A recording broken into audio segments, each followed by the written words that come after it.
It was,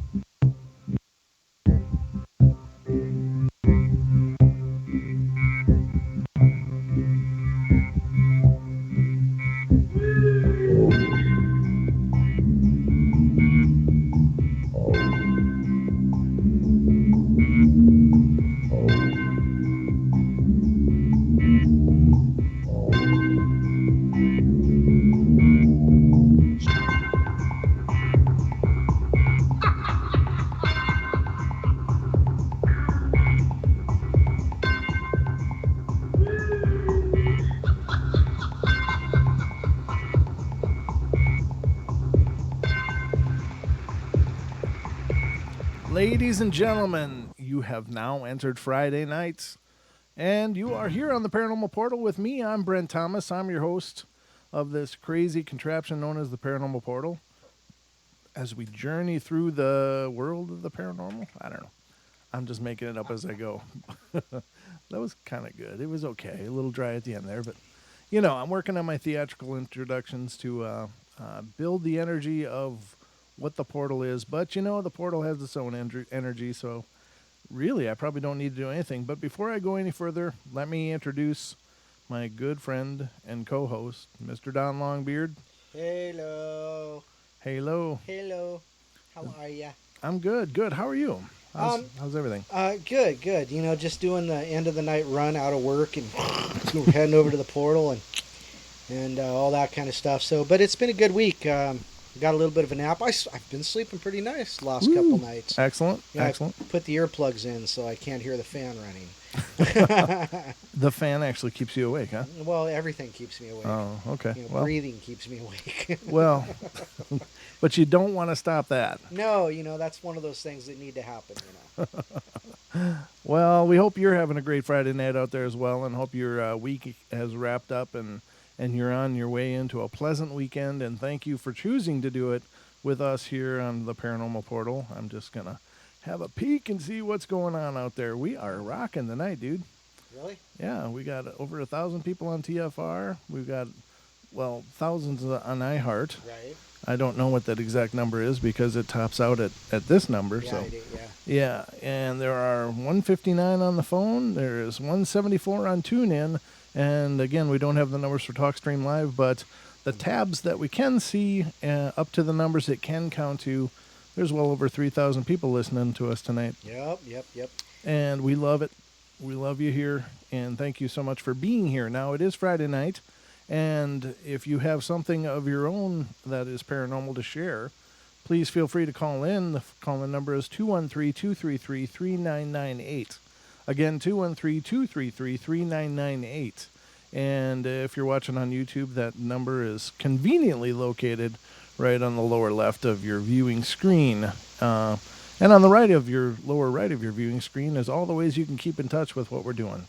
And that includes our tfrlive.com/paranormal portal page, where you can become a member of TFR Live, Truth Frequency Radio, which is our home network. It's our mother network. It's what gives us wings to soar through the multiverse or whatever, the multiple avenues that are able to broadcast. It separates the eagles from the turkeys. Ooh, listen to you. Yeah, but that's a great thing to do, and it does help support the network and the show especially, which is always good because doing the show is not a cheap venture. It's a lot of overhead. So becoming a member also allows you to take advantage of the many hosts that are on TFR. Some of them are absolutely amazing. And, whatever you're into, I think there's a show on TFR that talks about it. So if you're if you're ever looking for more information, go over to tfrlive.com and check it out. You can find us on YouTube, of course, at youtube.com/paranormalportal, where we are simulcasting live right now as we are broadcasting on tfrlive.com, iHeartRadio, TuneIn, TalkStream Live, and possibly on pirate radio, but we're not aware of that. Let us know if you're running us on pirate radio. Let us know where you're hearing us, because that I'd be interested to find out. That would be cool. I mean, if anyone else wants to broadcast the show, that's cool. I'm thrilled and honored, but you know, it's just one of those things, I guess. But you can find us on Facebook.com at Paranormal Portal Radio, and on Twitter at Paranormal Portal PORTL. And generally, I'm not really good at Twitter. I only post basically what our episodes are going to be. But I'm going to work on that a little more. I'm starting to get a few things dialed in, and that's helping. And we are on MeWe as well. Don has his own page on there.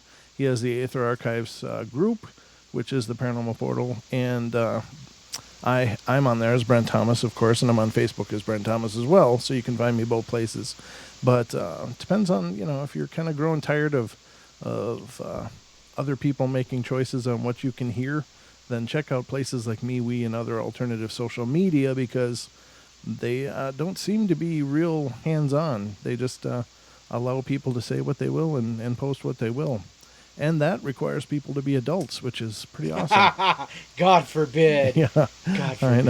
I know. So anyway, here we are, ladies and gentlemen. It's a wonderful night, and I do want to take a moment right off the bat here to promote a wonderful dear friend, longtime friend of the show, and she comes on and does readings. It's Deborah Varner. She's an amazing woman, phenomenal gifts, and has shared them freely on the portal for many episodes, and is going to be coming up again this month on the show. But she is offering to do private readings as well. So if you'd like to have a private reading, she's set up a Facebook group, and it's just in the formative stages right now, but look for Purple Mystic Readings by Deb. So again, Purple Mystic Readings by Deb, and she does her readings, I think, in 20-minute blocks, and she's incredibly affordable. And if you've listened to the show, you know that she's the real deal. So give her a call, catch up with her on Facebook. Again, Purple Mystic Readings by Deb, and I can tell you for sure you won't be disappointed. She's been an absolute gem to me, and not only on the show, but personally. Yeah. And Don, you as well. Yeah, so absolutely. She's love her to death. Right. We love us some Deb. We love Deb. She's listening in YouTube. So. Oh, good. Well, I'm glad she's hearing it, because I really do believe in her, and she's, that was the thing when I first thought of getting a psychic on the show to do readings. I was excited about the idea, but I was also really hesitant, because there's so many charlatans out there. There's, everybody and their brother is psychic. Just ask them, But the problem is that, people really need help. They really need guidance. And so I didn't want to bring something of a sideshow act on the show. Right. I wanted it to be real. I wanted it to be helpful. And I wanted it to be genuine. Yes. Absolutely. And Deb has brought all of that to the show. And besides that, she's just about the sweetest person you could ever talk to. I mean, it's, she's just got that motherly, loving charm to her. And it's like, oh, you could tell her anything. And just wonderful. So check it out. Again, that's Purple Mystic Readings by Deb on Facebook. So look for it and get in touch with her to schedule a reading of your own. You won't be disappointed. And, There you go. So tonight, I want to lead off the show with some emails that we've been getting. And I don't have quite enough to do a whole show, but I'm just excited to read them and to share them.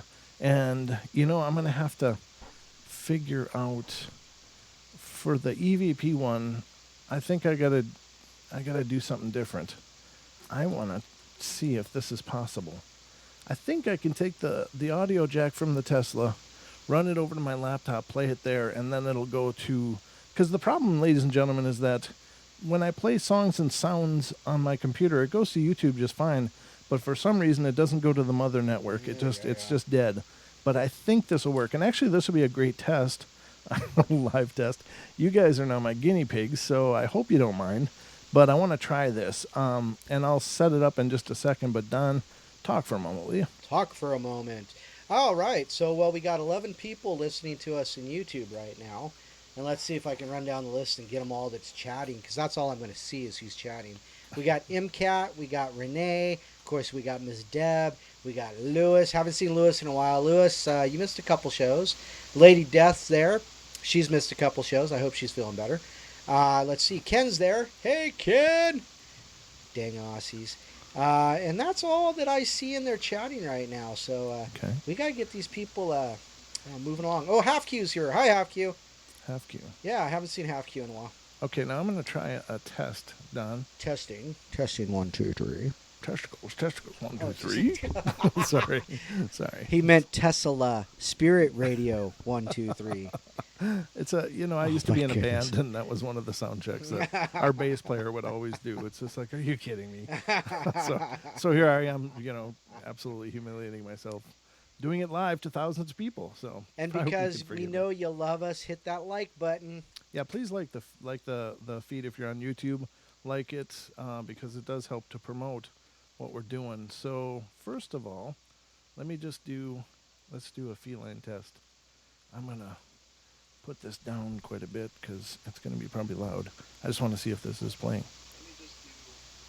What the hell? That's me. Keep going. Why isn't it playing? Okay, I must have it. Okay, there. Hello. Hi. Is that the Wow. Tesla? No, I've got the same. Wow. Oh, you know what I do have though is I gotta bypass that.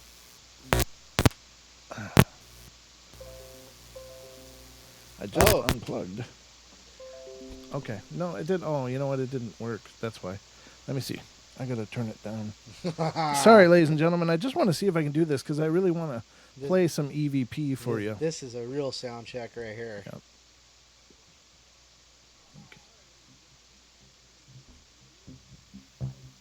Yes, it is working. Okay, cool. All right, so that's cool. That's playing. All right. Thank you, ladies and gentlemen. Now I know I can play that for you. So the first one I want to bring to you is from our YouTube listener, Mr. MCAT himself. And he's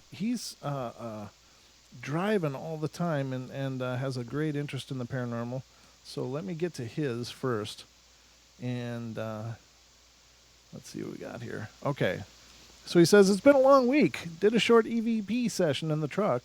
And this is what I picked up. Sounds like Evelyn or something. So let me make sure the volume... Oh, the speakers was only set to 17. Hold on. That will help it be a lot louder. Okay, let me turn that down a lot. Okay. All right. Maybe a lot more. I got the preamp jacked on that. So let's see what his EVP sounds like, ladies and gentlemen. Let's just download it. Okay, let's open it. Sounds like Evelyn something. So here you go, guys. Let's have a listen. And sorry if this is extraordinarily loud. Can any of you give me your names?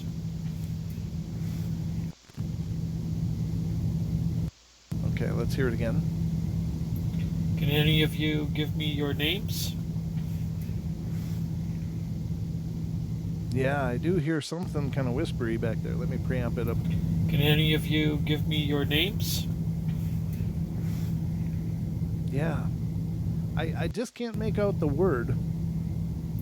Can any of you give me your names? It's like, shh, shh. But when he was listening to it, and perhaps listening to the actual audio track itself is a better option because you can make out more. Once anything is copied and copied and copied and sent and reconstructed, you lose something every time, and that's images or sound files or anything. But that was the EVP, so thank you, MCAT, for sending that in. That is really cool. Very exciting, and I love it. So I appreciate that. And then let's get to our other story here. Yeah, excellent. And this one is actually an email I received on, and this gentleman, I believe it's a gentleman, was somebody who actually lives up in BC, and his name is Jim Summerled, and Okay, YouTube handle. Oh, okay. It's all right. So Summerled is his handle, and he said, "Now this is kind of long, so bear with me, ladies and gentlemen. Let me look at the clock because I don't want to screw this one up, like I did last time. I think I can get through this. Okay. So here we go. It says, "My name is James, and I live in Balfour, BC. I know it isn't far from you guys, and I consider us neighbors, and we consider you a neighbor too. Thank you. I'm a subscriber to your YouTube channel and catch most of your shows while relaxing in bed. Often fall asleep while the show is on due to exhaustion, not boredom. We understand. Awesome. I want to share a personal paranormal encounter which occurred. Let me mute this other channel again. Which occurred during the summer many moons ago. My cousin and I went to Spokane with family to attend Expo 74. I was 16 at the time, and my cousin Keith was 21. We declined a ride back to Canada with family and decided to stay Saturday and party for an extra day in Spokane. The following day, we set out hitchhiking back for the border. The plan was to head out on Highway 2, then head north on 95 and up to Portal. My cousin's parents owned the store and gas station in Crawford Bay, and yeah, we were headed back there. Our first ride dropped us off in Sandpoint, and we walked through town, then got some strange looks from the locals, possibly due to us having long hair and looking rather young and out of place. The next ride that picked us up was a Jeep CJ soft top, which was off.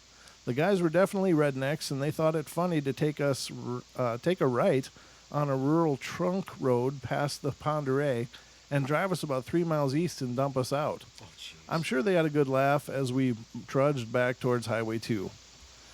It was getting later on in the evening and traffic was scarce, but finally some old codger picked us up and gave us a ride about 5 miles and dropped us off just before dark.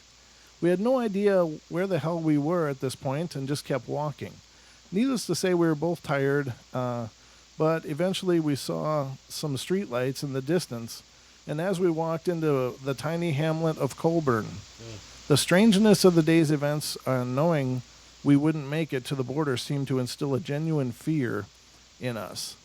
On the west side of Highway, there was what we thought was a tavern, and the lights were on, and we could hear people talking inside. Keith knocked on the front door, and as he did, all the lights went out. Not having a watch myself, I asked Keith what time it was, and he said midnight. It was pitch black, and we were like, what the hell?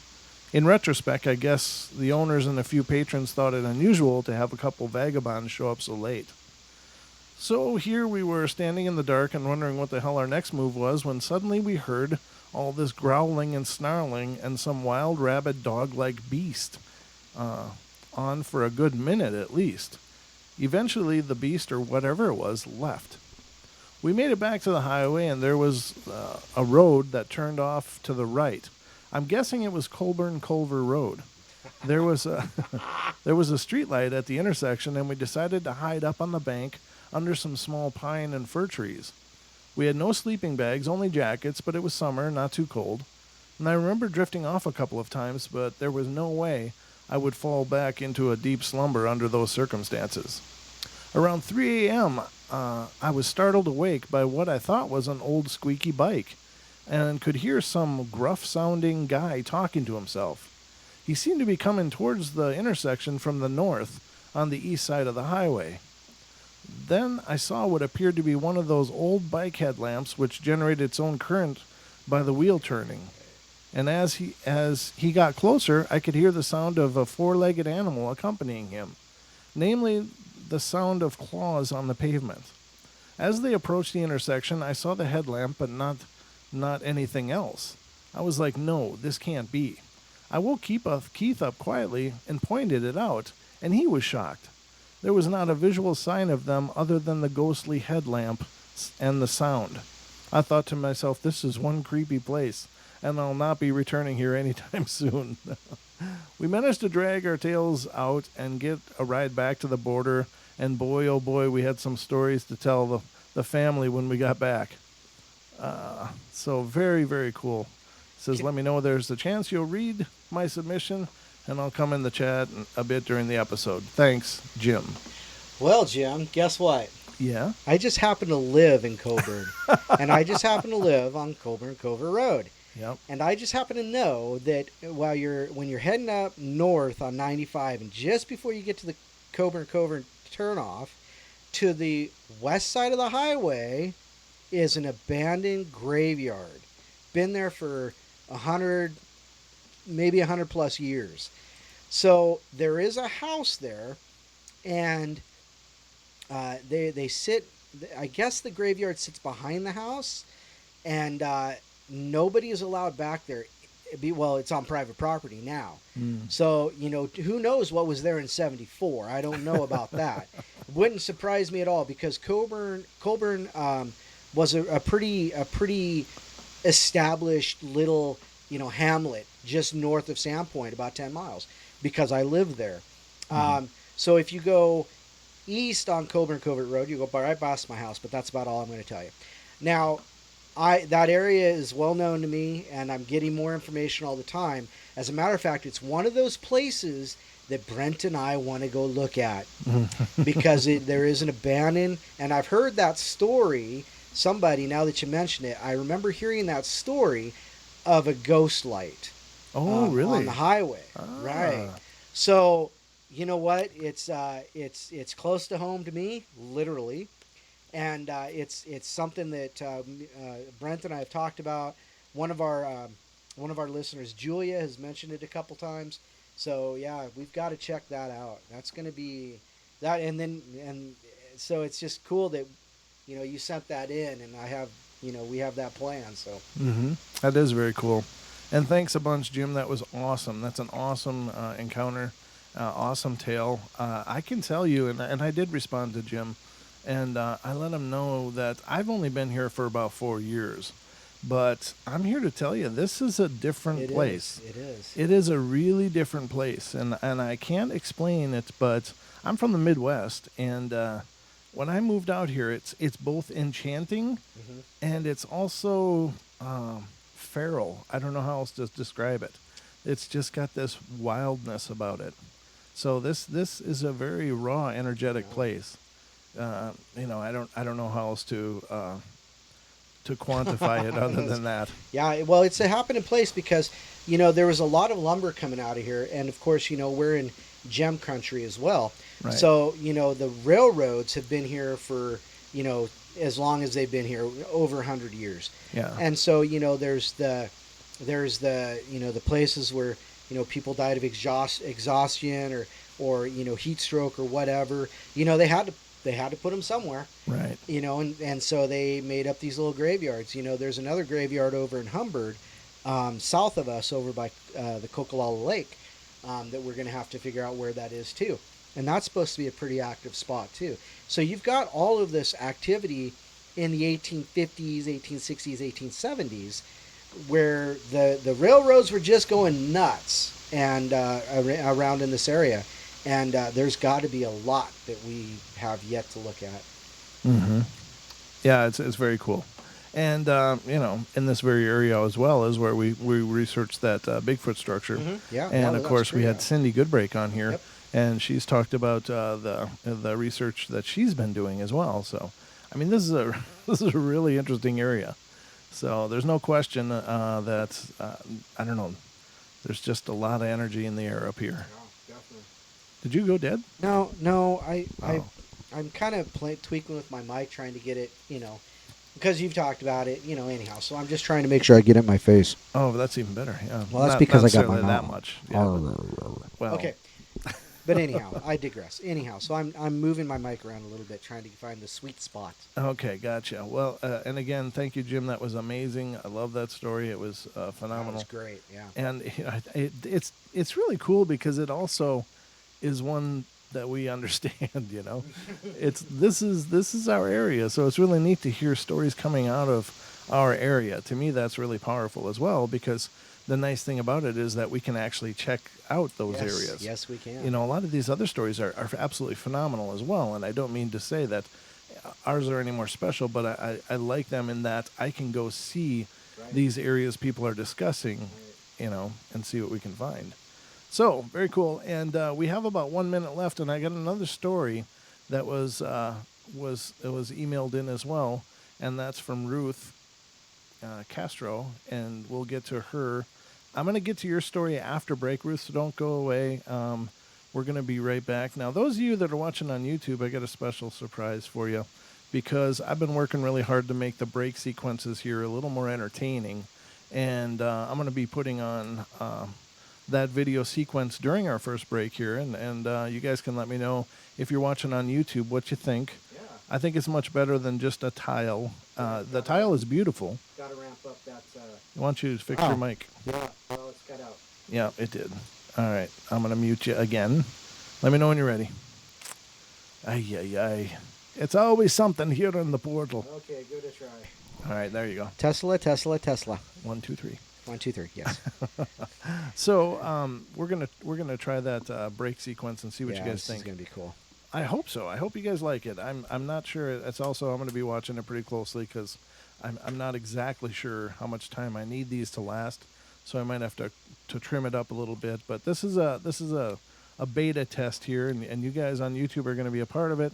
Watch it. Let us know what you think. And for those of you listening on iHeart TFR Live and Tune In and TalkStream, You'll get the typical TFR stuff. you'll get the regular ads, and maybe it'll be something you like. But if you're bored, stop over to youtube.com/paranormal portal. And no bumper music. Nothing, yeah. Okay, well, there is no bumper music, so we're going to go to the break and treat it like it's the real deal. So I don't know if I should quite start it yet or not. I'm just going to wait till it's muted and throw it on. 3, 2, 1.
No hype, no fear. Real people, real radio.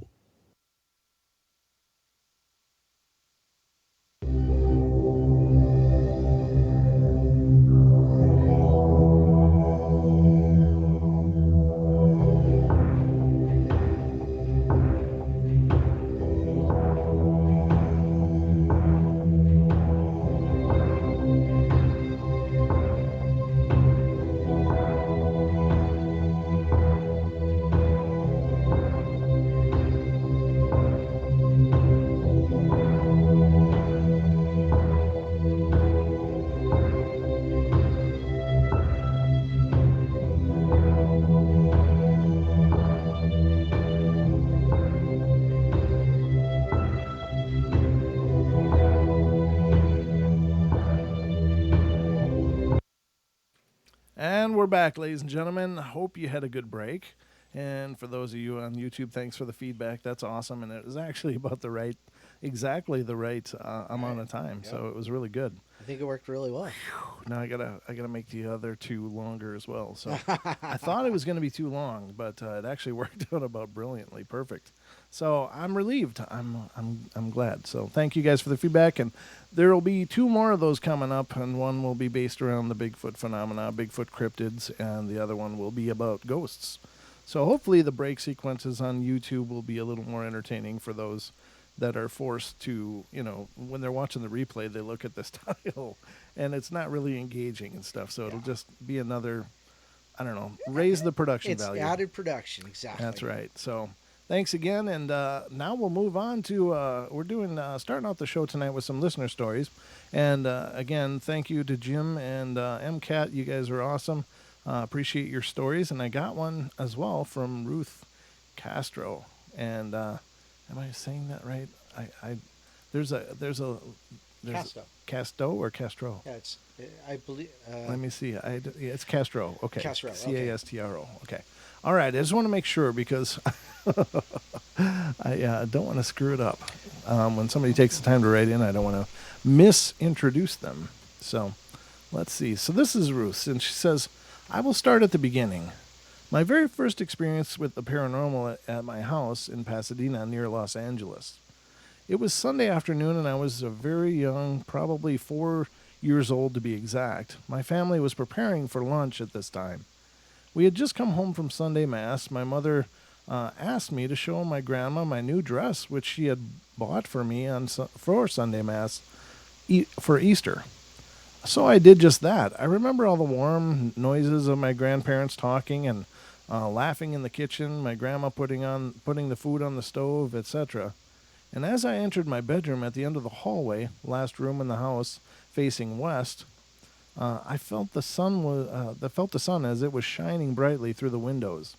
I saw my dress hanging on the closet door, and it was just out of reach. Just as I had that thought, the dress started swaying left to right. I froze. Mind you, no one was with me, and I was terrified. I could not move, and I watched the dress as it lifted up off the closet knob where it had been hanging. I saw it slowly floating down to me. I remember staring at it in disbelief. I shook. When I could finally move my body, I ran out of the room frantically back to the kitchen where it was safe, back to my mother and grandma.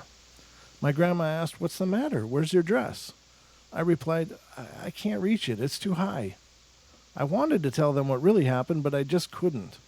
My mother went to the bedroom and retrieved my new dress from the closet knob. She told Grandma, it really was too high for her to reach. I did not tell my mother about this incident until I was much older. I would say I was around 13 years old or older, and that's when things started to escalate at our house. Talking about this opened up the conversation about my aunt seeing something in our house when she was a teenager. My grandfather had this house built in 1953. Before that, the old house that was here was very old, probably around 1910. I have many stories to share, and I hope you enjoyed this first one. Oh, definitely. Have a great show, Brent, and I'll be listening. Excellent. Absolutely, we enjoy it. I love these stories, you guys.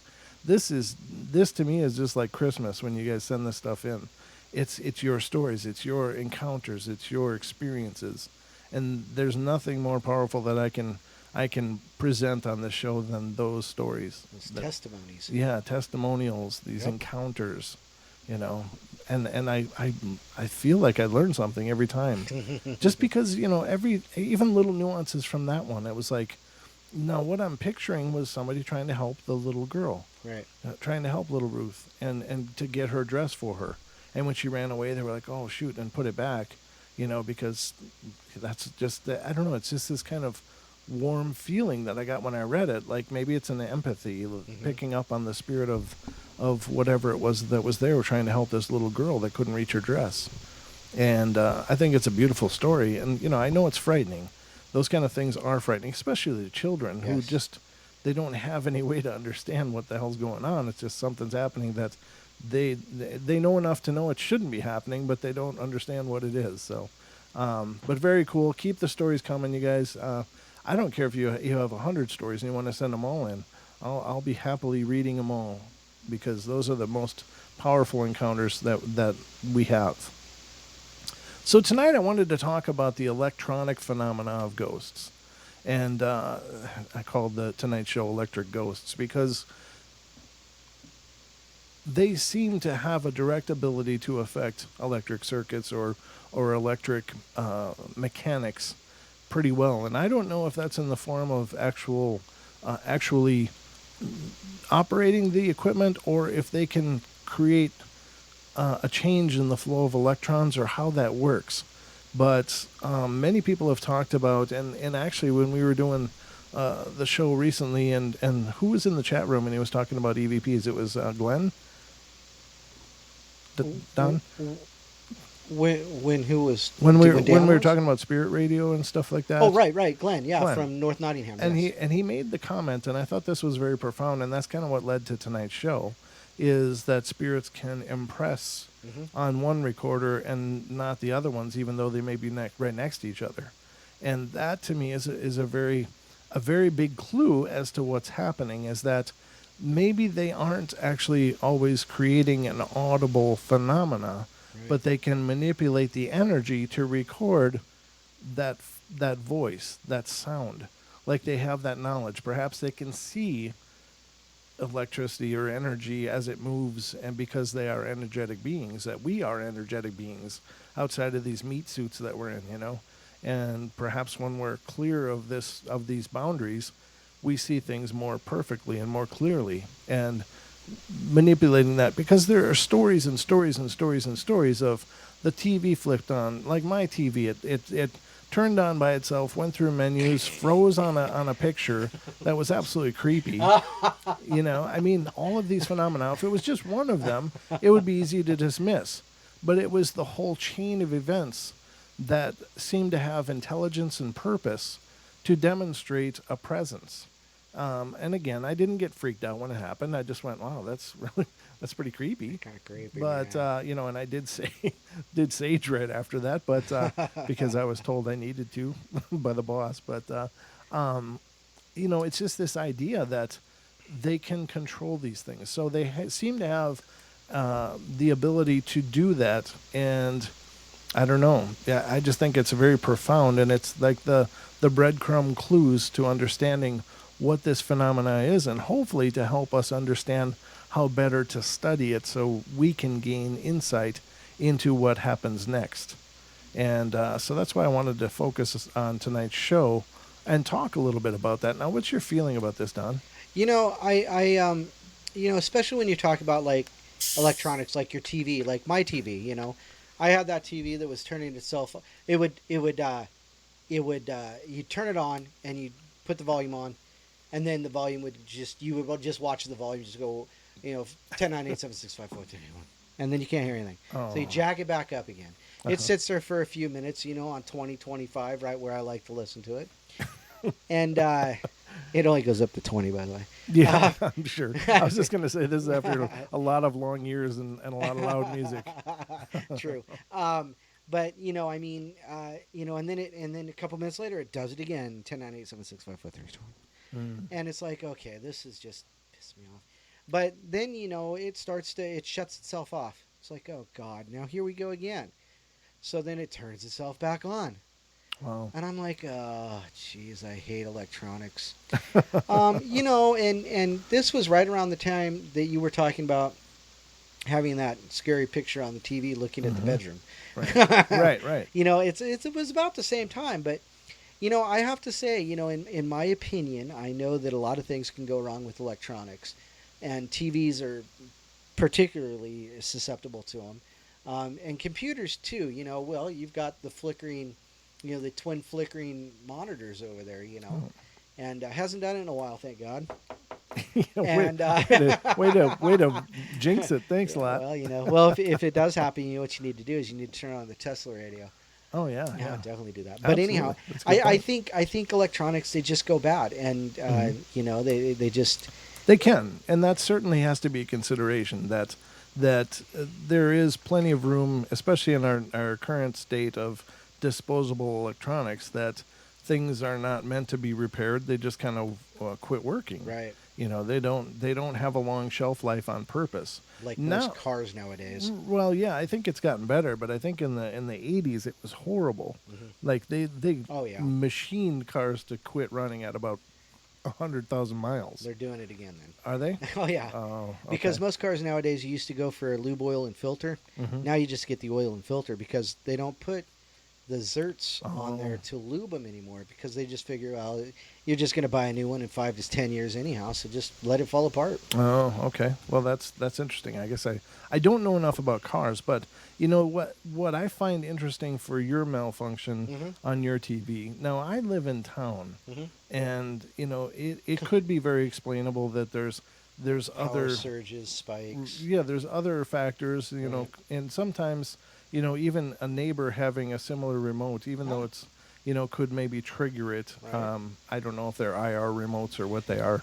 If they are, then I guess that wouldn't explain it. But, I have people around me, but you're living out in the sticks, so it's like I you live in don't. the haunted sticks. Remember we just talked about that? Thanks to Jim, we know that Oh we have man, more I verification just that. got fronted out on that one, didn't I? Yeah, your sticks are more haunted than we thought.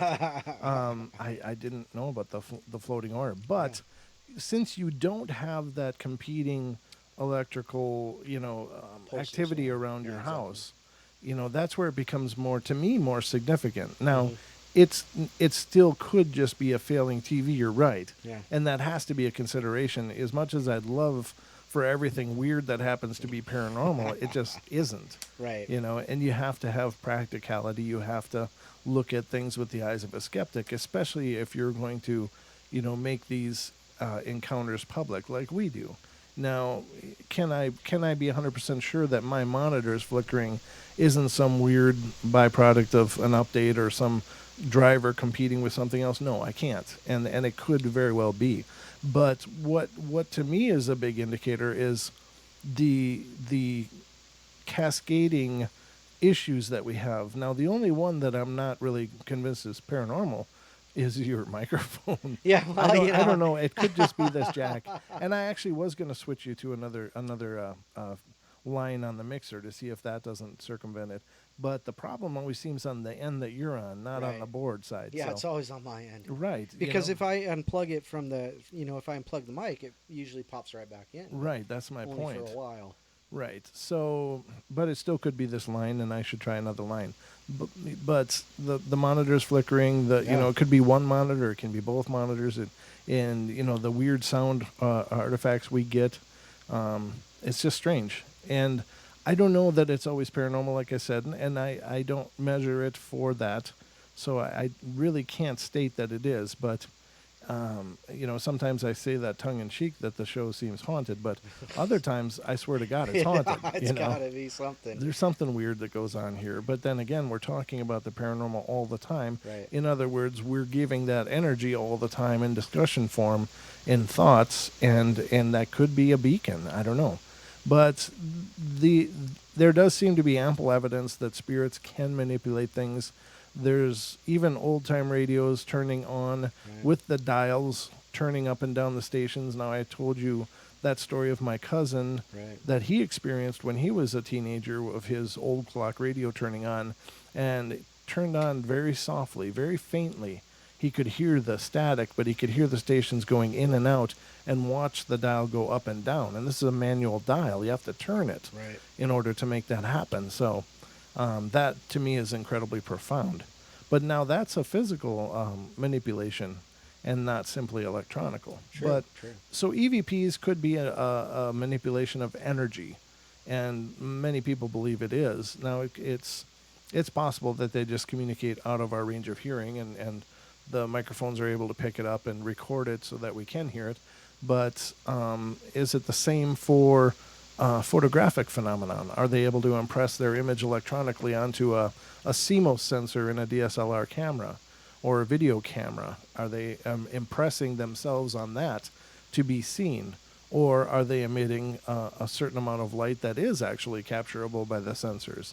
And I don't know what the answer to that is. Now, what I found was interesting, and this goes into a discussion about the Bigfoot phenomena, because there's a lot of people talking about, can they see infrared? And because there's so many trail cams out there, and these creatures are absolutely adept at avoiding Yeah, any placement of them, and so people are speculating that perhaps they can see the beam of infrared as it's triggered for other things, so they know that it's there. That is possible. There's other people that have speculated perhaps their hearing is so good that they can hear the whine of capacitors or other electronical circuits as they operate, and that's a possibility. But the neat thing was that Matt Knapp, he Bigfoot Outlaws, yeah. yeah, of Bigfoot Outlaws, he posted a response in that feed that he talked to a biologist, a professor in it was I can't remember the title, but the person was an expert on mammalian eyesight and whatever, and he said that there's no mammals that are capable of seeing infrared light because, quite honestly, we emit infrared light. And that's why we show up on, FLIRs and stuff like that, because we are emitting the infrared light, which is heat light. And so, allegedly, they don't have the ability to see it, but they're obviously seeing something, Right. or they're picking up the scent of people, and we just can't hide it. Now, what I thought about when I read that was, that structure that we researched. Right. When we went there, it was very clearly pretty recent. It was Right. very, very new. Very fresh. Now, after we visited that, it was never touched again. And it's just slowly falling into a state of decay. Right. Now, what I'm thinking happened is that they have an incredible sense of smell, and were able to smell that we were there, and in that case, they just move along because they don't want that interaction. Right. I was watching a show on National Geographic about the big bears, and it turns out they have a sensitive nose that's like 500 times more stronger sense of smell than a bloodhound. Wow. And so, Crazy. yeah, it is. So, is it possible that other animals would have that? Sure, Sure, yeah. with that larger olfactory cavity in the head, perhaps. But again, I'm spiderwebbing just on these phenomena because we try to figure out what is going on. How do we better research this? And in the case of spirits, it seems that they can directly manipulate energetic flow and manipulate electronics at will. So let's get into a couple of these and we'll see what you guys think. I'm going to go with the first one here, which is electrical phenomena. This isn't a ghost story, but I'm wondering how many contributors here regularly experience electrical problems and if it's connected to being open to things of this nature. As I've said in the past, I always try to debunk something before declaring it paranormal. But this is getting annoying and expensive. Light bulbs don't seem to last a month around me, even the ones touted to as long life. Brake lights and turn signals go out regularly. My cell batteries also seem to drain quickly, and this has varied brand to brand over the years. The street lights by our house have never seemed to work right or be reliable, and I have to change my batteries in my keyboard and mouse at work about once a month. Coworkers claim theirs lasts 6 months or more. The first time I noticed this might be a me thing, it was the year 2000. My boyfriend and I had just moved into a brand new apartment building on southeast Portland. We were the first tenants in our particular unit. Hooray. No weird crumbs under the fridge. One Sunday evening, I was boiling some pasta on the stove in the kitchen. He was watching TV in the living room, and I wandered out to the living room, and we got into an argument about something. It became heated with me raising my voice, and I have quite a temper. That's nice. It's like therapy. Uh, and with my shouting, the electricity went out. Everything. I went to the fuse box to see if something blew there, and I couldn't find anything that looked out of the ordinary. I regularly blew fuses during drying my hair, so I was familiar with this happening on a smaller scale. I went out to the building's hallway, and the lights were still on everywhere else. I'm annoyed, so I make a call to after-hour maintenance. Maintenance staff at that place was less than friendly. I dreaded calling them, but this couldn't wait. The guy shows up to our door, cranky that we interrupted his day off. Well, did you check the fuse box? Of course we did. He shakes his head, checks it himself. Doesn't make sense. He starts getting more agitated, asking if we have been running the kitchen fan, heater, vacuum, microwave, had all the lights on at once, etc. We'd only had the kitchen light on, one burner on the stove, TV, and a lamp in the living room. Hardly anything extreme, especially for a newly constructed building. The maintenance guy doesn't believe me and storms out to check the building's main breakers. He returns about 10 minutes later, still agitated. Are you sure you weren't running a vacuum and the heater at the same time? You must have been doing something in here. You blew out the main. Ooh. Something or other technical term I don't remember, nor did I understand at the time. Oddly, it had only affected our apartment, no one else's. And apparently it was a real pain to fix. He had our electricity back on within an hour, and I was happy. Maintenance dude was not. It did stick in my mind, though, that when we began arguing, that's when the power went out. A few weeks went by, and we had started an argument about something else. The lights flickered. They always flickered whenever we argued, after that, even after moving. I started noticing we went through light bulbs like crazy, having to replace them every few weeks. I've moved house 5 times since that one big power blowout, and no matter the age of the wiring, which lamp they're in, brand of bulb, they always crap out before their time. Most recently, the bathroom lights have been exploding on me. Wow.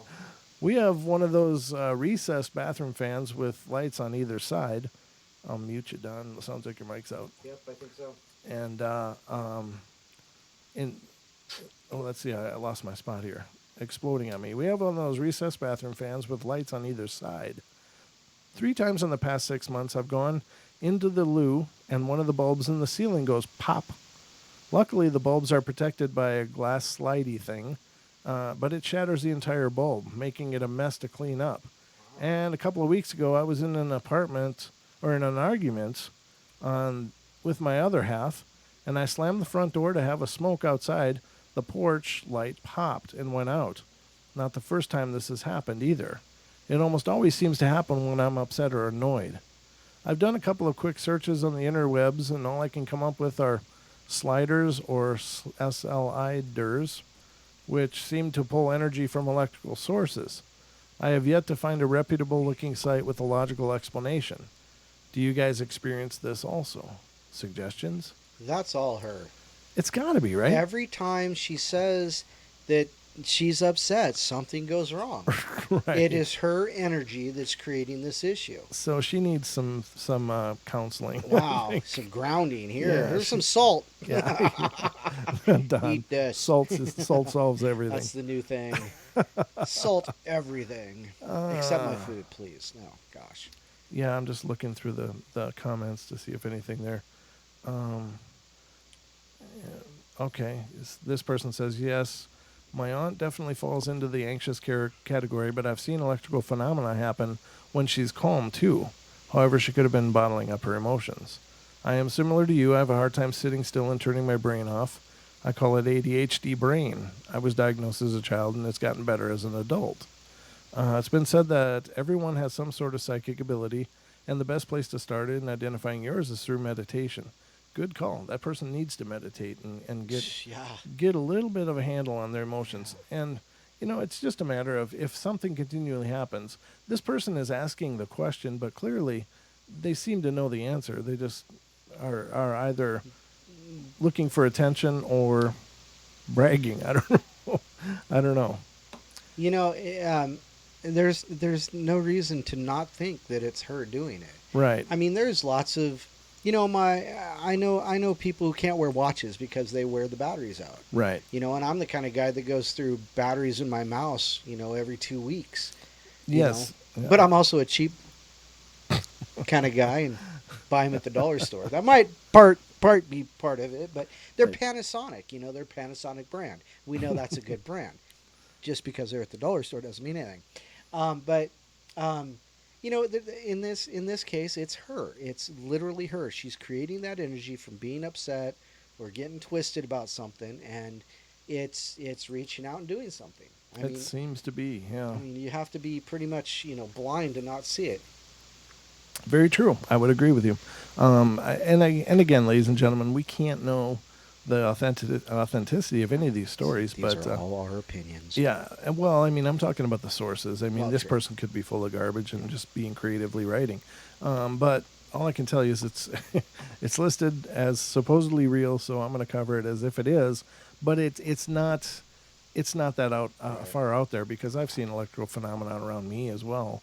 I don't know that I'm directly affecting it, but I think that it has to do with spiritual energy. Right. And so if the ghosts can do it, why can't we?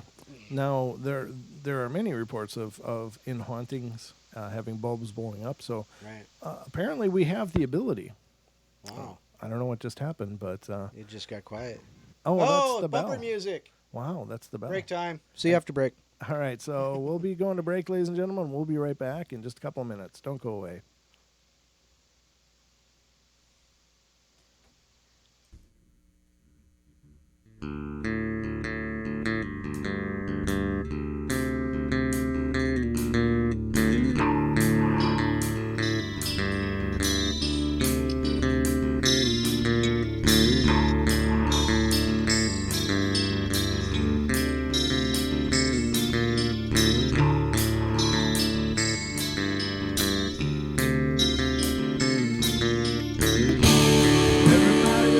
Play their games.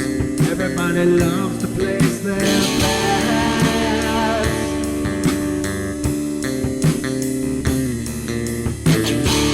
They don't understand the price I paid. They don't care to comprehend.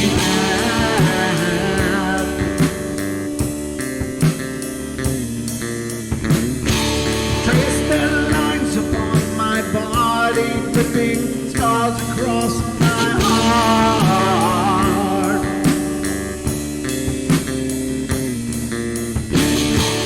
Raging anger pours inside me as their lies keep falling apart.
is Truth Frequency Radio.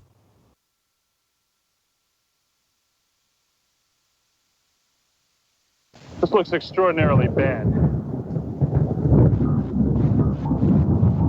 They linger in a perpetual dream state, a nightmare from which they cannot wake.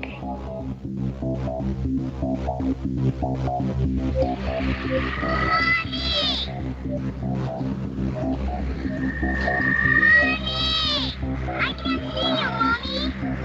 Where are you? I've never sensed anything like it.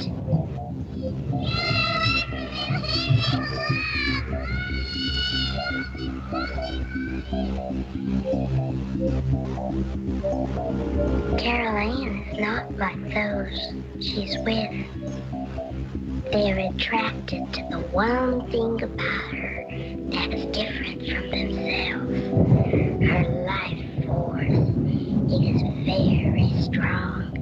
It gives off its own illumination. It is a light that implies life and memory of love and home and earthly pleasures.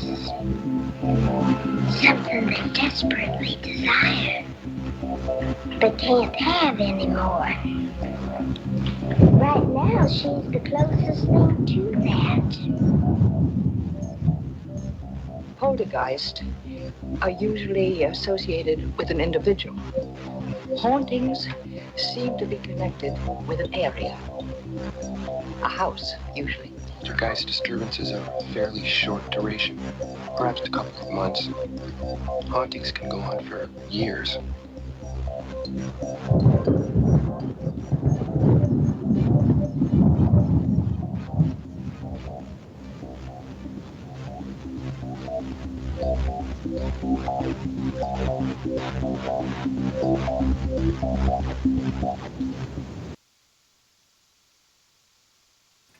And we're back, ladies and gentlemen. Welcome back to the Paranormal Portal. I'm your host, Brent Thomas, and we are burning this Friday night away. And there's still a bunch of you here. So I love it when you guys show up. It makes doing the portal just that much more fun. I think Don and I would probably just assemble in this room and talk into pretend microphones if that was all we had. But it's nice to know you guys are out there enjoying it too. You know, it kind of you just said that, and I kind of wonder. Are we in the Matrix? Is this live? Is this live? Yeah. Are we here? Is this just a simulated chat or is this real? Could you just imagine us just laying in pods and we're just kind of mental melded and. I don't think I'd mind laying in a pod for a while and just kind of. Well, if it was like a suspension pod, Yeah. that would be cool. Absolutely. Oh, I could probably sleep in there. Yeah, A well, deprivation even pod, you may yeah. be able to sleep in there. Gosh, Yeah, that'd be so cool. absolutely. Well, welcome back, and we are cruising the night away, as I said, and we are talking about electrical phenomenon as it relates to the paranormal and ghosts usually, but we were just talking about some phenomena that seems to affect people as well. And we've gotten some response from people in chats too that are saying, I never thought about it, but boom, Yeah. it's kind of hitting home. So, ladies and gentlemen, we are energetic beings. It's been shown that our emotions radiate out of us, in an energetic way. And so the idea that we could be physically affecting other physical things around us with an energetic presence is not at all hard to believe. It's just, we are at our root energetic beings. And so, or beings. Sorry, Don, I just had to go there. Oh goodness, it just dawned on me what you said. Thanks, buddy. Gotta love Way you. to focus, brother. Yeah. I just do that to make sure you're paying attention. No, that's not really true. I just thought it was funny. Oh boy. So, and if you don't know the whole story and importance of beans, Watch the episode about black-eyed kids. About the hour and 2-minute mark. You'll see it. And if you don't, you're not paying attention. now the nice thing is that Don is very carefully enunciating his words now. Your speech has improved so much since that episode. Great, thanks. So, it was funny. It was such a hilarious thing. And when you check out that episode, check out the link in the comments as well on YouTube, and you'll see Pixie's. I don't know, like a movie our trailer. Listener submitted. Yeah. Pixie. Thanks, Pixie did her own rendition of it, and it's absolutely hilarious. She did a brilliant job. She's not in, huh? No, she's not here. Why I order. She will have to penalize her. 10 demerits. But anyway, moving along, ladies and gentlemen, we are discussing the electrical phenomenon, and I'm going to read this story now. This one is Dark Apparitions and Electrical Devices Acting Up. So this gets more into the whole spirit presence thing. Mm-hmm. Man, this room gets hot, doesn't it? I know. It's just me. I'm just, I'm going to do my next episode just in a Speedo. We'll see how that rolls. Oh, my God. I'll be at the next episode. I'll be teleconferencing in. Oh, good, no. I'm gonna go full screen in a Speedo. That's just. He's going. Watch out. It'll for the go phone, viral. Monty. It'll go viral. Yeah, as it make everybody sick. Well, God love you, Brent. We do. I have a body that's not meant to be anywhere near a Speedo. I have the body of a god. As long as that god is Buddha. But I digress. Buddha is not actually a god. He's an enlightened prophet. Okay, moving along. So this one's called Darker Apparitions and Electrical Devices Acting Up. I'm writing about these experiences because I hope someone can tell me whether it's an actual haunting or possibly if there is a rational explanations for what has been happening. My sister Janine, brother-in-law Ray, and boyfriend Richard and I all share a house and have lived there for several years. It was built in 1979, so it doesn't have much of a history, and we haven't experienced anything weird until the last few weeks. None of us are really the superstitious type, but a few things that have happened recently are difficult for me to explain away. The only thing that has changed among us is that recently I've quit taking Celexa, which is an antidepressant that has unusual withdrawal symptoms. I feel power surges throughout my brain and body continually. And at first I thought maybe the electrical storm going on in my brain could have caused some of the weirdness going on here. But now I'm not sure. The first ghost-type incident happened a couple of weeks ago. Richard, Ray, and I were all in the back of the house. Ray had just finished vacuuming, and he and Richard were talking to each other from across the hallway. Rich and I both saw Ray walk down the hallway towards the living room, and our dog Bella was right by his side.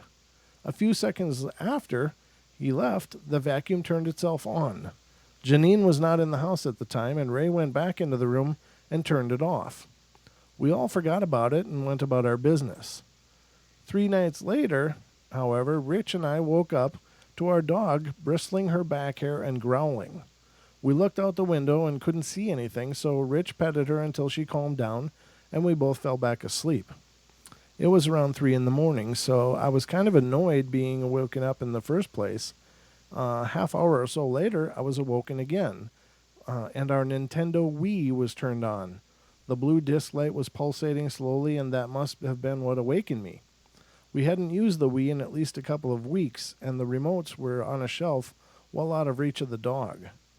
They are also kept to the side of the TV unit, so it would be difficult for the remotes to turn the Wii on. I turned it off and laid back down, but did not fall asleep. A few minutes later, I could see the blue light pulsing through my eyelids. I turned it off again and watched it for several minutes before I passed out. It didn't turn itself on again, at least while I was still awake. I guess I saved the creepiest for last. Ray is the only one who has experienced these, but I haven't known him to lie or make up stories. He and my sister are in the master bedroom, and their bathroom is directly in front of their bed. On the night that the Wii kept turning itself on, he was walking from his bed to the bathroom, using the light on his Sonicare to guide him there. About halfway to the bathroom, a dark form stepped in between the Sonicare and him, completely blacking the light out for a second or two. He kept walking, not really thinking anything about it, and noted that when he returned to bed that the light was fully visible and remained solid. It wasn't until I mentioned the Wii that he remembered the dark form in his room. They also kept their door shut, so the dog could not have been in the room that night, especially since she was busy in our room waking us up. Then 2 nights ago, the dark form visited him again. What makes it really creepy for me is that everyone in the house is accounted for at the time it happened. He periodically gets up at night and will sleep on the sofa in the living room. That night, Rich and I stayed up late and we were talking in our room. We heard Ray come out of the room and wondered who it was. We heard Ray come out of the room and were wondering who it was. Okay. Then we heard clanks in the kitchen and heard the microwave door shut, so I said it must be Ray, and we continued talking. We were up for quite a while after that, and neither of us got up. The next evening, as we all returned home, Ray was talking about being up late the night before, and I told him we'd heard him get up, and he said, I must have been loud. I saw you come out and check on me. I had no idea what he was talking about and told him I didn't check on him. Then he proceeded to tell us that when he turned off the light and laid down, he saw someone about my size come from the hallway, stop, and look at him, then go back down the hallway. I'm pretty positive Rich and I were still awake by the time he laid down, so I really don't think I was sleepwalking. Also, my sister Janine has cerebral palsy, and her hips make loud snapping noises as she walks. It would be impossible for her to be walking and not make the noise. I try to think rationally about things like this, but I'm starting to get scared that we might have a poltergeist or something malicious in the house. Hopefully this is the last incident we'll have, but if anyone could confirm or deny that this is a haunting, I would really appreciate it. It's anybody's guess. Doesn't sound like the poltergeist, really, though. I'm sorry, what is that? I can't. Oh, great. There you go. It is. Hey, hi, I'm back. You are. It didn't really sound like a poltergeist to me, though, because, okay, the I didn't think so. That's just my opinion. Well, I mean, and you may be right. I don't know that poltergeists are generally really active hauntings, Really and usually not too far away from what you see on the Hollywood screens. I mean, they're usually quite aggressive hauntings. What they're experiencing, I don't think, is a poltergeist. It just seems to be a presence. Now, just because a house doesn't have history doesn't mean that something can't come and get in your home. It doesn't have to be because people died there. It doesn't have to be because there was some kind of tragedy. It doesn't have to be that the person even has an attachment to the house. They can just, I believe there are wandering spirits all over the place. Right. And they may just decide you're interesting. We're going to visit this guy for a while. And you've mentioned that, sometimes, you just, things pass through your house, or not necessarily your house, but it wouldn't surprise me at all. So, you've mentioned wandering ghosts before. So, and that's kind of an interesting theory, though. I mean, it really is, because you just open your door one day and an apparition just kind of walks right past. Yeah, how you doing? Right. Well, and it just walks right out the back door. How many people have had the knocks at the door and you go and open it? Yeah. Now, that even happened to me in this house. Yeah. It was 11 p.m. at night, and it was a school night, so I wouldn't imagine it was kids being little dicks, but I was just laying down to go to bed at about 11 p.m., and all of a sudden my doorbell rang, and my wife and I both looked at each other, and I literally got up quick and went to the door because I'm like, God, is it the cops? Is something going on? They need to warn us. Is there a fire? So I quick went out, and it was less than 15 seconds. I was out the door. I opened the door. Nobody was there. I went outside, looked up and down the street, and nobody's around. Now, did something decide, hey, you opened the door, I'm coming in? I mean, honestly, because I could say that was about the time that things got more interesting here. Oh, okay. So something might have just come in. But they say if you ever get a door knock or a doorbell ring and you go and answer the door, you're opening the you door might for have the just unknown. let something in. So don't open the door. If you don't see anybody there, just leave the door shut. Nobody's there, I'm not opening it. And then you don't want to look down and see little children with black pupils or black eyes. You just had to go there. I did, because those little creepy bastards need to stay outside too. And stay far, far away. Yeah, exactly. They just need to go home, wherever that is. They run so far. Sorry. Oh, dear God. Oh, no. I apologize. Thank you. Flock of Seagulls. Yes. No, I don't mind the song. I just, You don't like my singing. well, you know, it's, I'll start singing you didn't put solo. much heart into it, to be honest. Well, it wasn't your best nobody, performance. Nobody wants. Well, nah, yeah, singing is not my best forte. It's my forte. You sing fine, actually. When you sing, you sing Oh, fine. okay. But let's see. This one is more.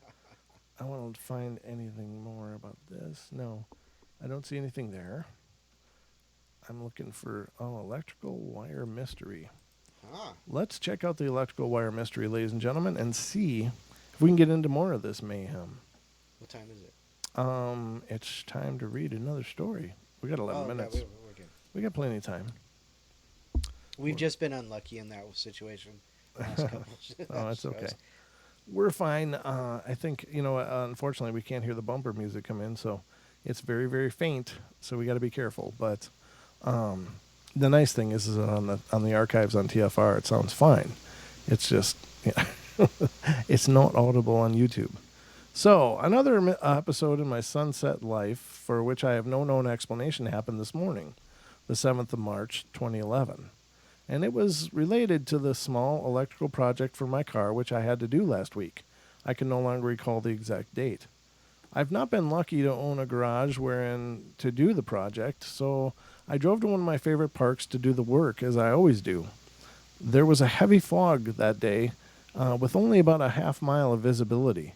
The park was awfully quiet and practically desolate. I parked my car and started work to revise the wiring of the power circuit of the alarm. I used a length of the coiled roll of red wire. After finishing the connections and testing the circuit, it was time to stow away my tools and electrical materials. It was beginning to rain. I rolled up the leftover red wire into a neat 3-inch diameter coil and put it on the box of materials. Now, in this box was another coiled roll of red wire, which I packed up with my gear that morning to make sure I had enough red wire. Call this roll of red wire Wire X. Wire X. I can tell he's a very smart person, right? I put the leftover wire right on top of it on the box, right on top of it in the box. I'm sorry. I left the park at around 3:30 p.m., and it was raining hard when I reached home probably an hour later. That evening, before stowing the gears in the storage closet, I opened the box of materials. Oh, there's some static out of nowhere. Huh. Keep going. Nothing to do. Keep going. I opened the box of materials to put in a pack of plastic straps, and I noticed wire X was missing. I tried to recall as hard as I could of anything which I could have possibly done with wire X while I was in the park. I very clearly remembered I never touched it, as there was more than enough wire length from the other roll of red wire which I used. Also, there was no doubt in my mind that I put the leftover wire right on top of it in the box. So whatever happened to wire X, I refuse to think of any explanation other than, well, it's somehow probably dropped in the ground while I was stowing my gears and did not see it. Silly. So I just assumed I lost wire X in the park. Let me just check YouTube. We did lose the phones. Oh. So I'll reconnect that just a sec after I read this line. Let's see. I'm going to look at the... Damn it. Wrong scroll. So he's missing a bunch of wire.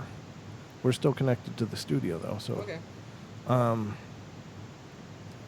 This morning I decided to rearrange a lot of stuff in my tool closet. Lo and behold, wire X was standing on the floor, leaning against my old diploma plaque behind one of the old toolboxes.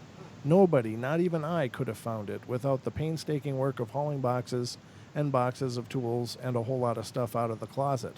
Why did I choose to rearrange all the stuff in my closet this morning and not next month or next year? Divine if I knew. All I can say is it happened. It so happened so I would find wire X this morning and know beyond doubt that the event was another paranormal mystery. For what a little roll of red wire is worth, and as trifle as this event might seem, I see the latent value in the paranormal mystery and the events fitting together like a jigsaw puzzle. Had it not been for which this wire X incident would have been nothing but a natural scenario of roll of red wire lost in the park. But it is very clear that there was much, much more than this scenario. There is a reason to believe that events, especially magnified events, in human lives do not happen on their own under certain circumstances. Rather, they are part of a puzzle in which paranormal mystery is involved. This occurrence belongs to another category, i.e., things disappearing and reappearing. It seems to me that there was nothing wrong with my memory, and Wire X went missing due to certain paranormal reasons. Here again is the question: whatever paranormal reasons could it be? Someone just wants you to know they're there. It could be an apport or a deport. Right. Yeah, that's exactly what it is. It's a deport and then an apport. Sorry, I had it backwards. No, that's all right. That's quite all right. And ladies and gentlemen, deports are when you like lose your keys. You know, you put them down somewhere and they're missing. There's no explanation.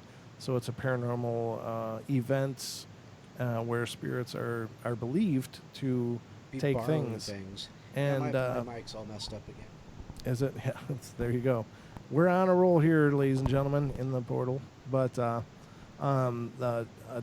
apport, A-P-P-O-R-T, is when things appear that you have no knowledge of how they got there. And I've received apports before. It's a very cool phenomenon, very cool. I believe my grandfather left me an agate, and it was just really conspicuously placed. No way it could have gotten there on its own. Never even saw the rock before, but a very cool story and reassurances, I guess, that we're not alone. Let me look at the vault timer and see what we got. 5 minutes? 5 minutes. I think I can reconnect this, hey? Yeah, I hope so. Let me just do this for a second here. All right. Yeah, Don, why don't you hum something? Did you have something you wanted to read? Sure. Actually, I do. You know what? Thanks for reminding me. Okay. This is a submission to a website. It says I guess I'm not going to say anything. Oh, you're not allowed tonight.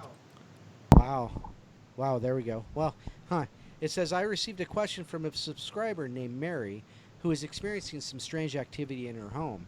Mary claims that she has heard unexplained voices, and the radios in her house turn on automatically, one in the basement and one in the kitchen, one right after another with no plausible explanation. Mary says this happens mostly at night and sometimes during the day, and that neither radios are set to alarm, so there's no alarm set on these radios. So they should not be turning on randomly. In Mary's case, it might be an intelligent haunting. First, Mary should check to see if there's any natural causes that could explain the weird electrical activity, short circuits, electrical wiring problems, etc. If no natural or scientific explanation can be found, then it's possible that Mary might have an intelligent spirit/ghost in her home. If it is an intelligent haunting, it seems that Mary's ghost is playful. Sometimes close relatives who have recently died can attempt to communicate with their loved ones by turning things on and off and acting in this manner. Well, that's an interesting idea, you know. Mm-hmm. So, you know, but once again, they're just, we go back to spirits just looking for acknowledgement. Right. You know. It's just ways that they can manipulate items to make sure people notice. Right, exactly. And I think that that's 90% of what a lot of this is.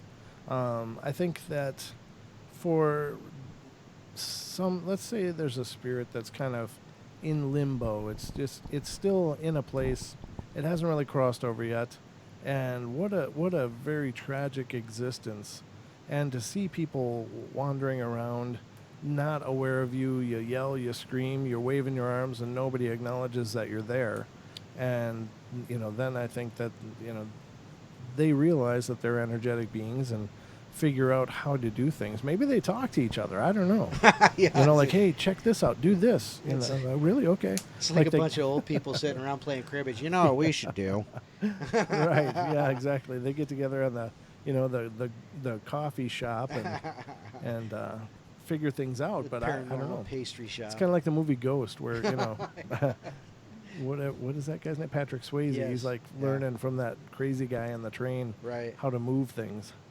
And I think that that's, you know, maybe something about it. Maybe that's more accurate than we know. It's such a mystery. Another mystery is that I cannot get the phones to reconnect. Really? So that's another, and it's almost punctuating the the show topic tonight. It actually is. Yeah, Electronic it's feeding phenomena, right into that. right? Yeah, at least the monitors aren't tweaking out. Yeah. So. Yeah. Knock on wood. Yeah, well, so far we're in good shape, so that's good. But yeah, I tried to connect them. I'm going to try again over break, which is literally a minute and a half away. So hopefully we'll get this all connected again. Not that the phone lines have been burning up tonight, but I always like to have them available, ladies and gentlemen, because in the event that some of you want to let us know what's going on, we'd love to hear from you. So, and don't call now because they're not working. I don't know what the hell's going on. But we are still connected to the network, and they should be still hearing us on TFR and such. So I believe. Will you put on the live feed quick and just make sure that you can still hear us? Very peculiar. Yeah, I'm not hearing us in there. Oh, no? Yeah, no. Okay, well, I'll reconnect us over break then, and hopefully we'll be back. I don't know what the hell's going on. But we literally have a minute, less than a minute, so I'll reconnect right as soon as we go to break. Are you there? What the hell was that? Did you hear that? Yeah, that was out of my computer. Oh, okay. Wow. Very strange. That's the live stream, so I don't know. It came through the live stream? Yeah, that was... I'm really confused. Yeah, it's it's the subject. It's the subject of the night. Good God. Well, there's the theme music. I mean, well, we must be connected because it's coming through. Okay. Well, now we're coming through. I guess we're coming through as well. So, all right, ladies and gentlemen, we'll be right back in just a couple minutes to continue the portal. Don't go away. Stay tuned. Hi there.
You're listening to Truth Frequency Radio. We are TFR.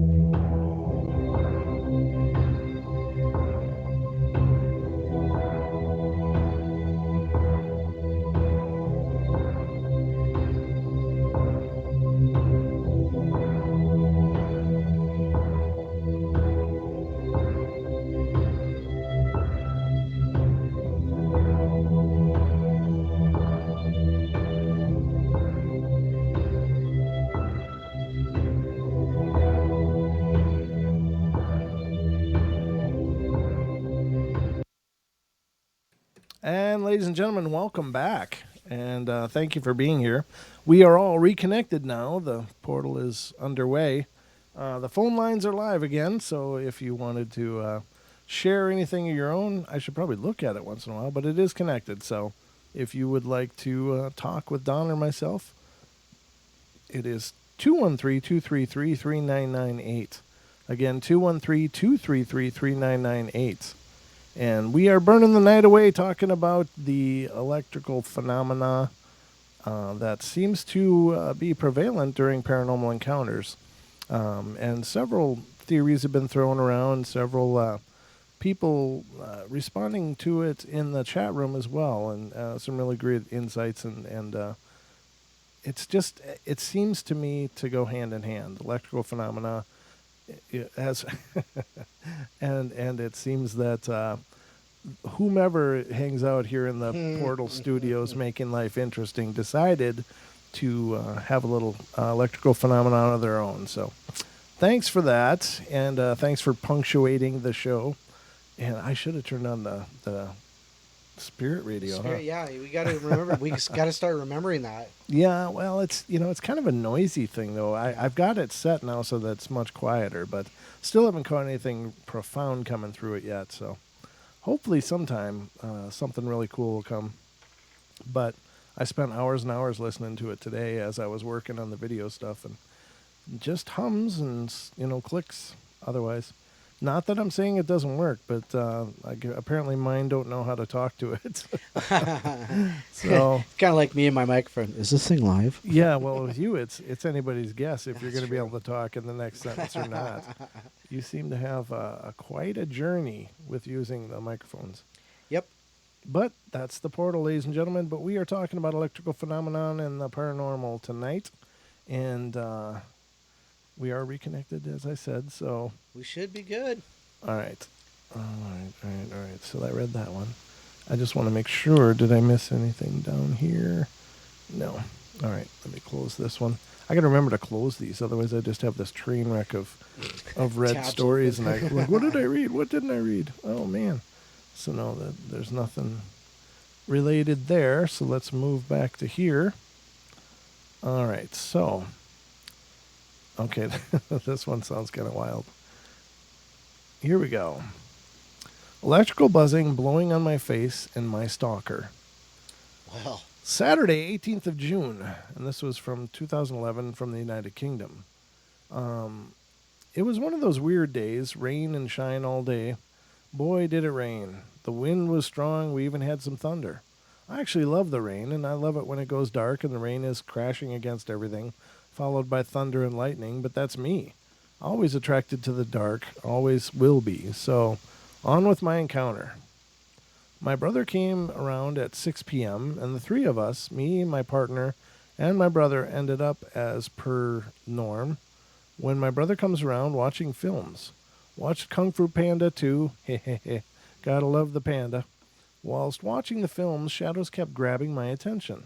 At first I thought it was trees, but on focusing a little clearer on the shadows, the shapes were totally different. I watched the shadows dance a while and convinced myself it was my mind making something out of nothing. Excuse me. My brother left shortly after 12:30.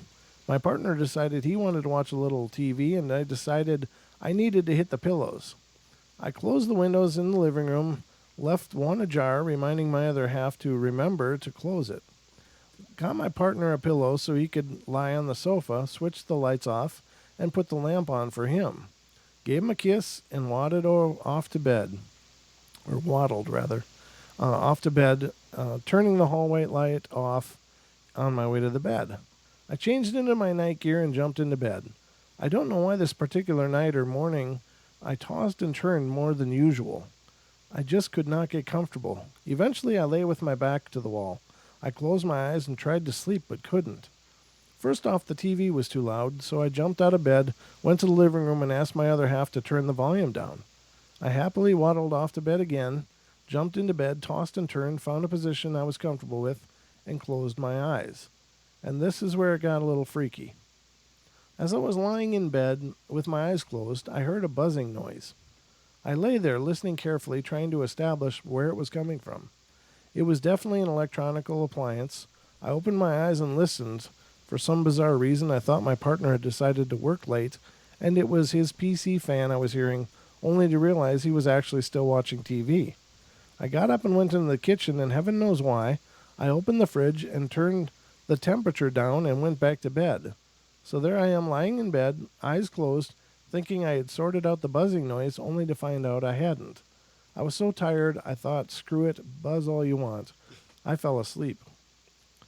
I don't think I had been asleep more than 10 minutes when suddenly woke up to a very unsettling feeling. My eyes scanned the dark room and I was hearing noises, like someone was dragging themselves on the carpet. That's always a bad sign. That's always a bad sign.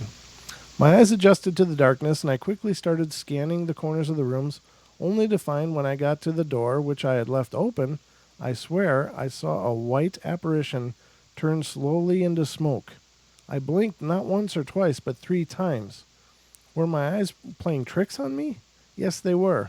That's what I told myself.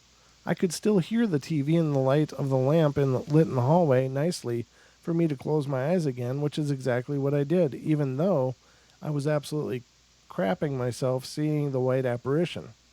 I closed my eyes and tried to listen to the sounds coming from the TV to calm my nerves, when out of nowhere someone blew on my face. I opened my eyes and could see no one. Again, someone blew on my face. I then noticed the whole place was pitch black. I don't know what happened after that, except that I once again found myself struggling with my childhood stalker. I can't remember the last time I had an encounter with him/it. I had no warning signs. It may be sleep paralysis. I don't know. I feel no pressure or suffocation. I saw only a dark something moving inches away from me. I had felt the arms embrace me, and my whole body inside out filled with fear. The thoughts running through my head, oh no, not again, please, not again. And that's the end of the story. Wow. Something dragging itself across the carpet. Yeah, that's disturbing. It is. It's like, if it makes weird sounds, that means it's weird. It must be something weird. If it sounds weird, it's probably By weird. the twitching of my thumb, something right. weird this way Eesh. comes. Yeah. Yeah, double, toil and trouble. All right. Very strange.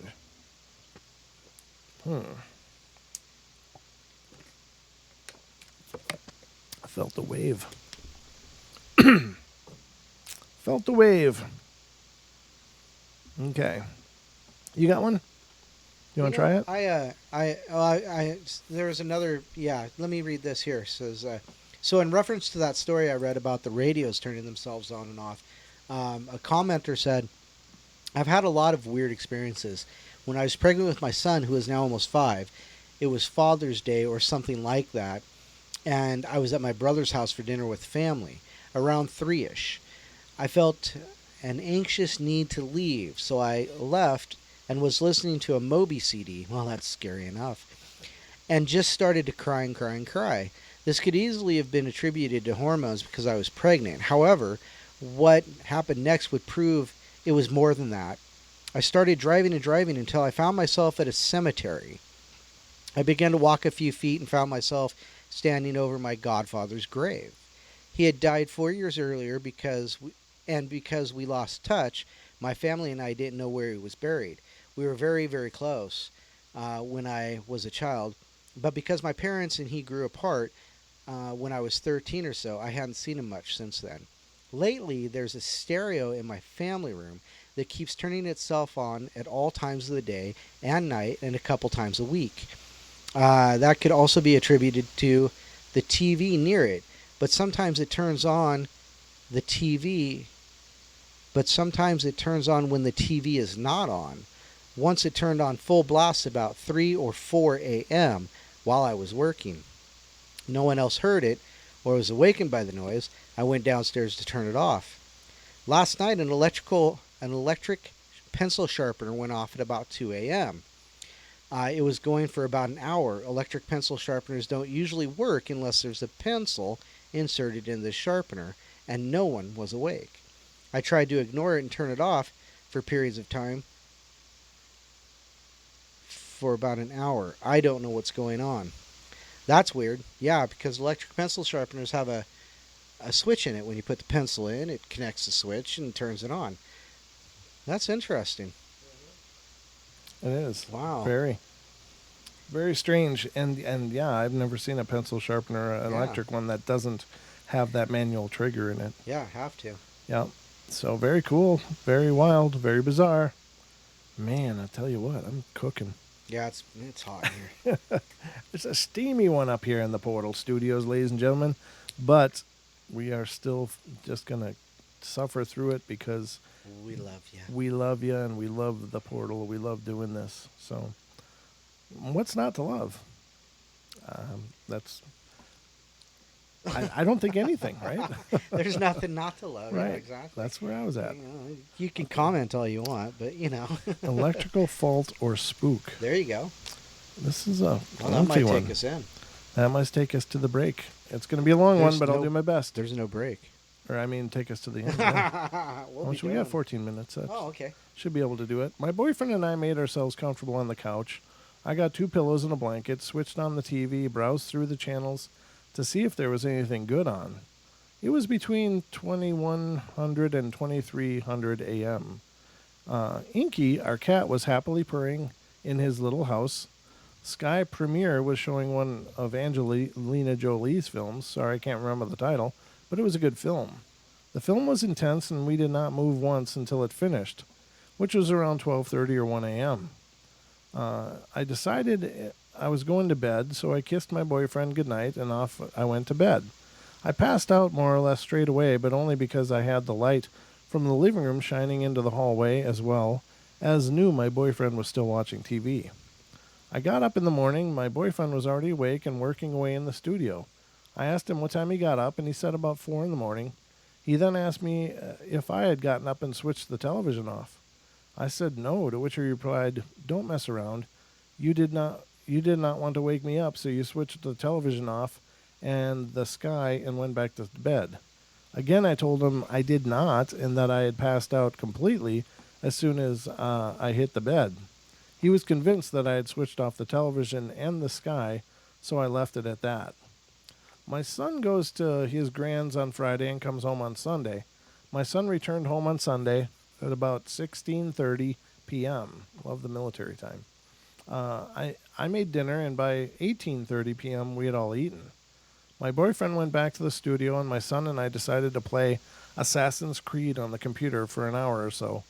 About 20:30 p.m., we were bored as hell playing the game.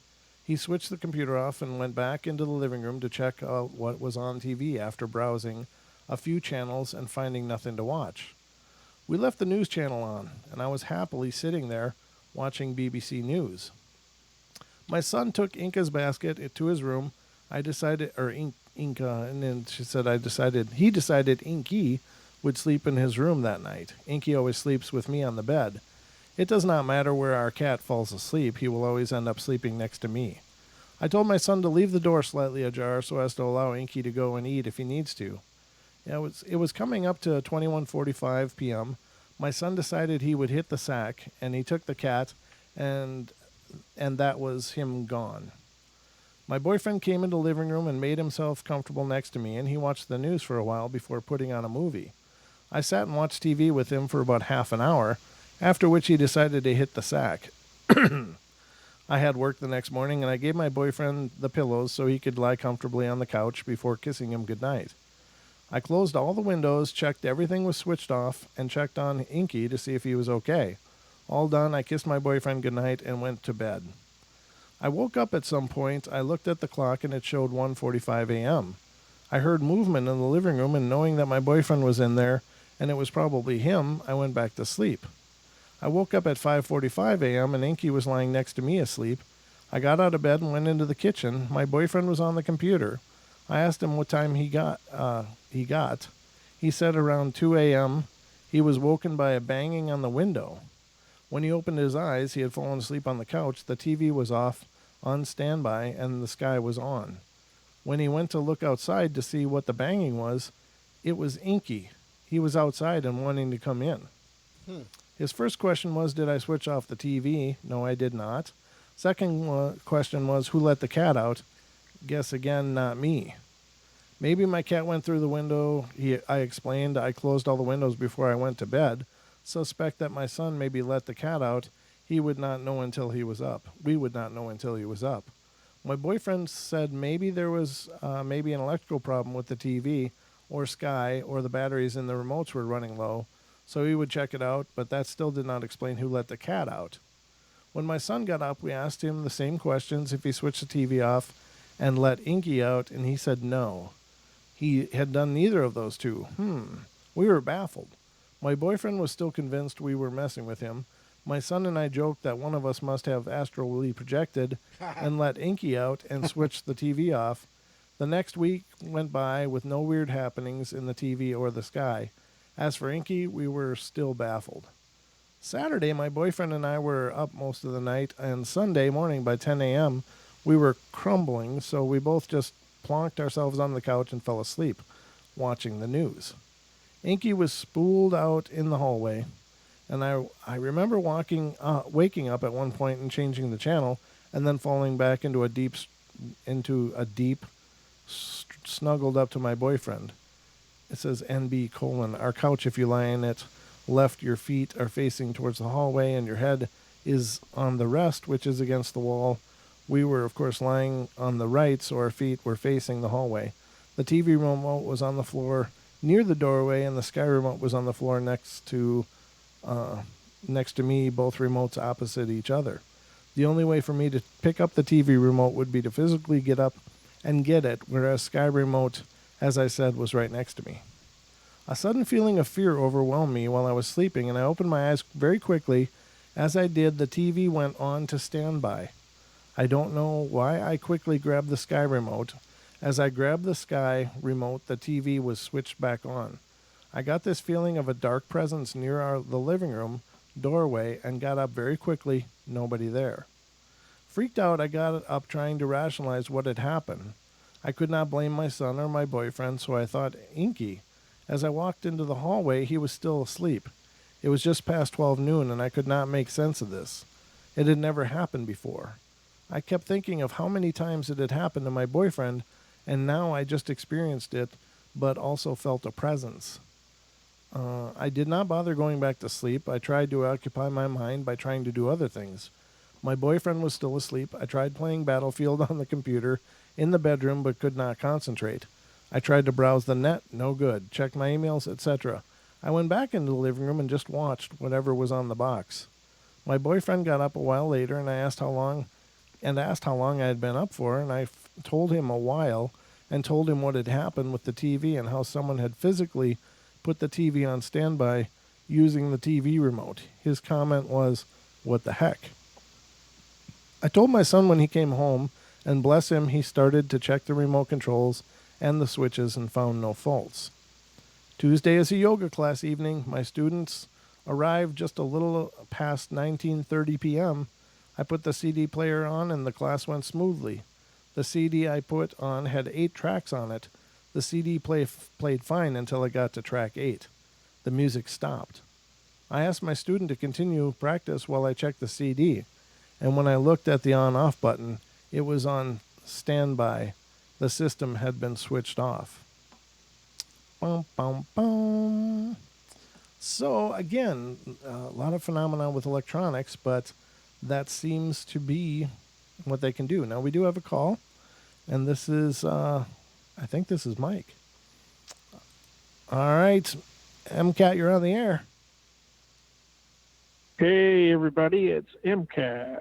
Hey, brother, how you doing? Gentlemen, how are you? I'm all right, man. You know what? It's a good day to keep America moving. And we do appreciate your hard work out there, because without people like you, I wouldn't get my barbecue.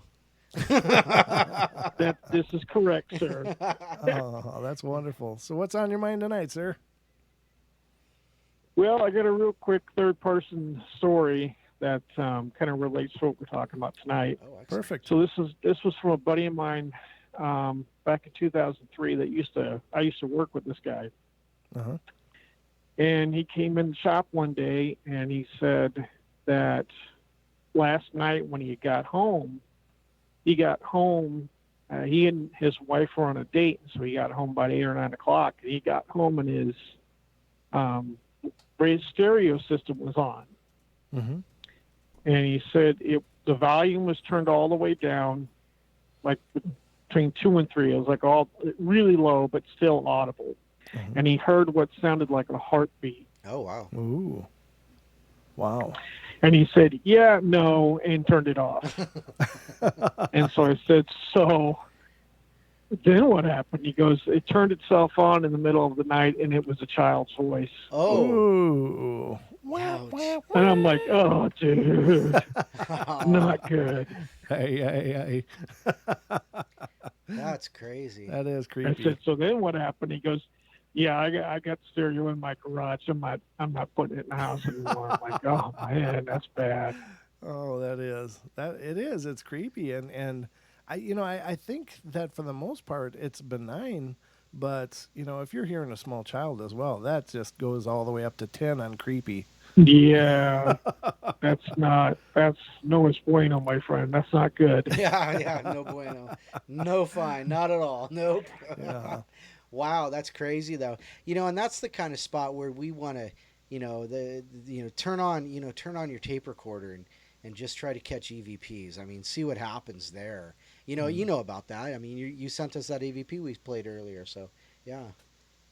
Yeah, fantastic too. And yeah, I had a few quiet minutes in the truck, so I did a 5-minute EVP session and just caught that one really, really. It's a whisper, but it's 4 or 5 syllables. Yeah, it's really impressive, and I'll have to really crank it up on the headphones and hear it more clearly. But I'm thrilled that you sent that in, and thank you so much. That was awesome. And keep them coming, brother. I mean, anything more you think of, feel free to call in or email, whatever you want to do. We're always thrilled to hear from you. Well, if I remember correctly, he's a former investigator who still seems to dabble. So I wonder how many stories he really actually has. Eh? Oh, a lot. A lot. Don's subtle trolling. The die has been cast, sir. I sometimes have a good memory. The gauntlet has been thrown. You do investigation, we do reporting. So together we could do investigation reporting. Absolutely. I still think that, I get the truck somewhere up in North Idaho and bring some recording equipment, and we go out in the woods. Amen, brother. Well, we're on it. Just let us know when you're in our neighborhood, and we'll definitely make time to get out and do some field work with you. That'd be amazing. Yeah, that'd be awesome. Yeah, that'd be a good time. That'd be a good time. Well, thanks for calling in. All right, gentlemen. Have a safe night and drive carefully. You guys have. Yeah, I'll be driving later, so you guys have a good night, and I'll be talking to you tomorrow. All right. Sounds Thanks, wonderful. Bud. Take care. All right. See you, man. That's really cool. I love it when our listeners call in. It's nice to hear voices. It's really cool. Did you know the planchette fell off your board? Are you serious? No. Yeah, I am. I'm very serious. It's laying on top of your bag. No, that's creepy. Look at see? It's not there. It's laying right there on top of your bag. Oh. There's 3 spots. There's 3 stickies. Yeah, stickies up there. Ooh, Don. Are you just weirded out now? I'm always weirded out because of that thing.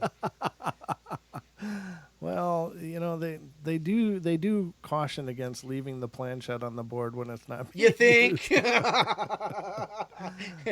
used. Wow. That just happened then, huh? I don't know when it happened. I just happened to notice. And any of you out there, if you noticed it, if it fell during the show, let us know. I'm going to have to pay special attention to that now. I see where the... Yeah, we'll have to see because we'll have to go back and check to see if it happened during the episode, Wow. or if it happened earlier. But I guess, don't know. I guess that whole segment that we were in Beard Vision, weren't we? Yeah, we were. Oh, that's okay. Beard Vision. We were in Beard Vision. All right. Awesome. Well, we're almost done.